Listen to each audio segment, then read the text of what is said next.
Assalamualaikum warahmatullahi wabarakatuh. Selamat siang dan salam sejahtera. Saudara, ini bukanlah kanal, parit, atau sungai. Ini adalah salah satu potret badan jalan menuju areal pertanian dan perkebunan masyarakat. Hampir semua badan jalan perkebunan, terutama yang berada tidak jauh dari sungai masjid, mengalami kondisi yang sama. Lokasi yang kami publikasikan ini adalah Parit 6 RT 08 Kelurahan Bangsal Aceh, Kecamatan Sungai 9, Kota Dumai. Pemandangan semacam ini bukanlah fenomena baru yang terjadi dalam 1-2 tahun terakhir, namun telah berulang dan terus berulang sejak belasan tahun lalu, terutama saat memasuki musim penghujan mulai awal September hingga akhir Desember, bahkan tak jarang berlanjut hingga bulan Januari. Para petani telah mencoba merajut solusi dengan menimbun jalan dari dana iuran seadanya. Selain itu, juga membuat susunan ban mobil bekas yang kemudian diisi dengan material dari limbah padat pabrik kelapa sawit, tapi hanya bertahan beberapa waktu dan kembali digerus air. Akibat sulitnya mereka menghadapi persoalan tersebut, warga harus berpikir keras untuk menemukan cara agar persoalan yang mereka hadapi dapat teratasi. Beberapa dari mereka berusaha untuk mencari solusi masing-masing. Ada yang memanfaatkan terpal untuk membawa hasil perkebunan mereka. Ada pula yang membuat rakit dari bahan pipa PVC, kemudian dipasang mesin sebagai tenaga pendorongnya. Namun, hanya sedikit muatan yang dapat diangkut. Tentu, inovasi ini tidaklah efektif. Selain itu, ada pula yang membuat kendaraan khusus anti terpuruk dari pemanfaatan berbagai bahan material yang tentunya pembuatannya memakan waktu dan biaya yang cukup lumayan. Akan tetapi, inovasi ini bukanlah jawaban atas persoalan transportasi yang sedang mereka hadapi. Tak cukup puas dengan apa yang sudah dicoba, mereka harus berpikir kembali kira-kira apa yang dapat dijadikan alternatif. Merombak kendaraan roda 3 dengan penurun kecepatan untuk menambah daya dorongnya, serta mengganti roda dengan roda traktor awalnya diperkirakan dapat menundukkan masalah. Namun, karena tingginya debit air di atas permukaan jalan, yakni rata-rata antara 0 hingga 80 cm, membuat inovasi yang ini juga tidaklah seefektif yang mereka perkirakan. Meskipun tergolong efektif untuk kondisi jalan yang lunak serta berlubang.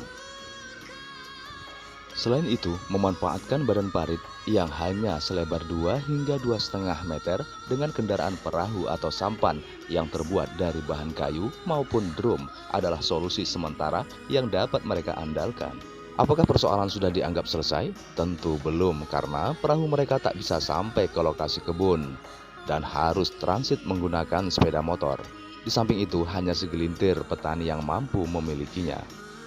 Kini, para petani hanya bisa tersenyum pahit untuk saling memberikan motivasi kepada teman-teman senasibnya dan tanpa pernah tahu apa yang harus mereka lakukan ke depannya. Sekarang, yang menjadi pertanyaan adalah, apa yang menjadi penyebab paling mendasar terhadap meluapnya air di jalan dan area perkebunan warga tersebut hingga begitu sulit untuk mengering? Ya, penyempitan aliran sungai masjid. Tingginya intensitas curah hujan yang terjadi dalam beberapa pekan terakhir membuat level permukaan air di kanal atau parit-parit perkebunan meningkat, bahkan meluap. Kondisi tersebut diperparah oleh luapan air dari sungai masjid yang pada akhirnya membanjiri jalan-jalan serta lahan perkebunan dan pertanian warga. Bukan hanya jalan dan lahan perkebunan, namun sejumlah rumah warga juga turut menjadi korban. Sungai masjid dengan ukuran lebar rata-rata 35 meter, kini di sejumlah titik hanya tersisa 5 hingga 9 meter saja, serta memiliki ukuran panjang lebih dari 18 km, diharapkan mampu untuk menampung sekaligus mengalirkan air dalam jumlah volume yang besar, baik dari bagian hulu, tengah, hingga ke hilirnya. Namun, kini sungai masjid enggan menjalankan fungsinya. Ia mengharapkan sentuhan tangan-tangan manusia untuk membersihkan semua material pengotor di dalamnya agar sungai masjid dapat menampung dan mengalirkan air dengan kapasitas yang besar.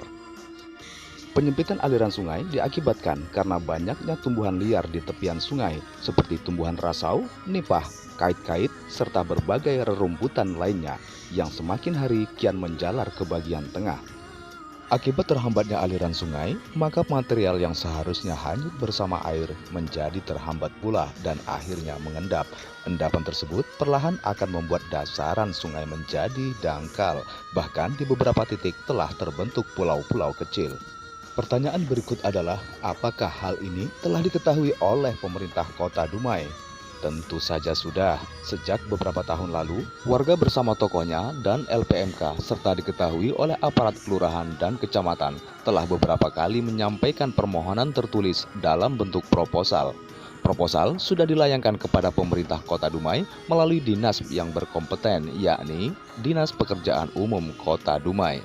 Selain itu, juga melayangkan proposal kepada Dewan Legislatif Kota Dumai, pemerintah Provinsi Riau, DPRD Provinsi Riau, bahkan sampai ke DPR RI. Namun, hingga kini penantian warga masih bagaikan pungguk rindukan bulan. Kepemilikan alat berat berupa ekskavator amfibi oleh pemerintah Kota Dumai ternyata belum dapat mengatasi bahkan menyentuh persoalan penyempitan aliran sungai masjid dikarenakan terbatasnya anggaran pembangunan daerah Kota Dumai. Mengingat besarnya anggaran yang dibutuhkan untuk realisasi proyek normalisasi sungai yang tentunya mencapai angka miliaran rupiah, serta menyadari akan minimnya anggaran pembangunan daerah Kota Dumai, maka masyarakat sangat berharap sentuhan langsung dari pemerintah Provinsi Riau maupun pemerintah pusat agar dapat mengalokasikan proporsi anggaran pembangunan guna merealisasikan program normalisasi sungai masjid dimaksud. Mungkinkah pemerintah perlu membentuk tim untuk mengevaluasi atau menganalisa seberapa besar pengaruh kondisi sungai masjid terhadap perekonomian masyarakat yang berkoneksi langsung dengan keberadaan sungai masjid? Kita nantikan beberapa waktu mendatang. Demikian tadi informasi yang dapat saya sampaikan kepada saudara sekalian. Terima kasih atas segala perhatian. Mohon maaf atas segala kekurangan. Sampai jumpa dalam video yang berbeda. Wassalamualaikum warahmatullahi wabarakatuh.